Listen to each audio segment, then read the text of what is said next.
Hello, I'm Rick Bine, Professor Emeritus in the Geography Department at IUPUI, and I want to relate to you a circumstance, an event that happened when I was a young man. When I came back to the States after my Peace Corps Brazilian tour in 1966, the USA was in a turmoil about this crazy Vietnam War in which we had become embroiled. While serving in Mato Grosso, Brazil, I'd heard a bit about the war and read the opinions presented in one of the month-old Time magazines that promoted and justified the American involvement. I had been influenced by what I had read and was mildly in favor of the war. Upon my return, I immediately enrolled at the University of Colorado in Boulder, where I planned to complete my undergraduate degree. It was not long before my opinion had changed, and now I could not see much sense to the war, as I could see how Americans can easily judge foreign cultures as being negative and antagonistic. Our U.S. bias about communism was all-consuming, and the military draft was busily building an army of soldiers who were not in agreement with this mission. A year later, the draft board classified me as 1A, the status of being ready to be drafted.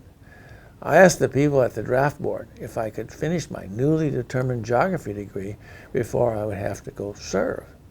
Their response to me was, "You have spent 5 years since you left high school, and you have used up your window of time when you should have earned a degree. It's now time to serve your country."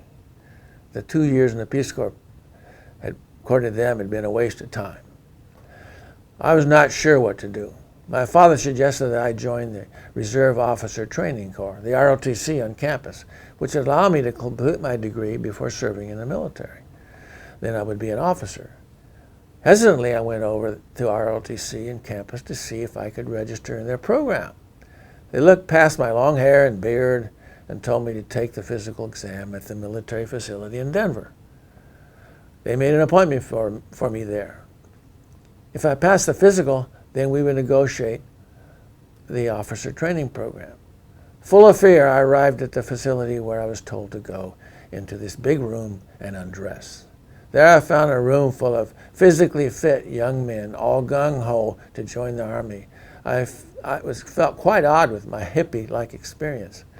A doctor came in and began examining us. As we milled around, he came up behind me and slapped me on my lower back, where I had a couple of scars. "What is this?" he demanded. I didn't understand what he was talking about. "The scar on your back. Why do you have it?" "I had a spinal fusion when I left high school. I've forgotten all about that surgery when I spent the whole summer in 1962 in a full-body cast in order for it to heal.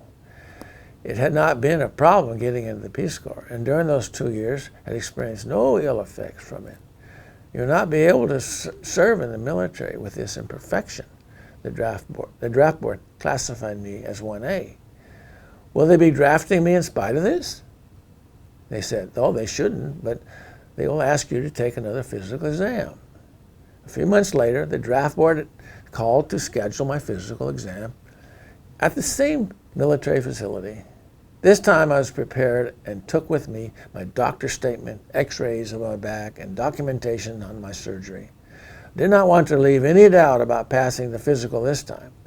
Upon arrival at the military facility, I noticed a completely different attitude among the men receiving their physicals. This time it was a crowd of would-be draft dodgers. They arrived in many kinds of appearances, long hair like my own, hippie clothes, and men trying to act as if they were homosexual, anything to be rejected from the military. None of these people wanted to go into the Army. I proceeded to cooperate with the physical examiners. I made sure that they saw my paperwork. They asked me if I would sign a paper to allow me to join the Army in spite of my imperfection, and it would excuse the military of any harm that might happen to my back. I could not believe they would ask me this. I calmly decided not to sign such a document.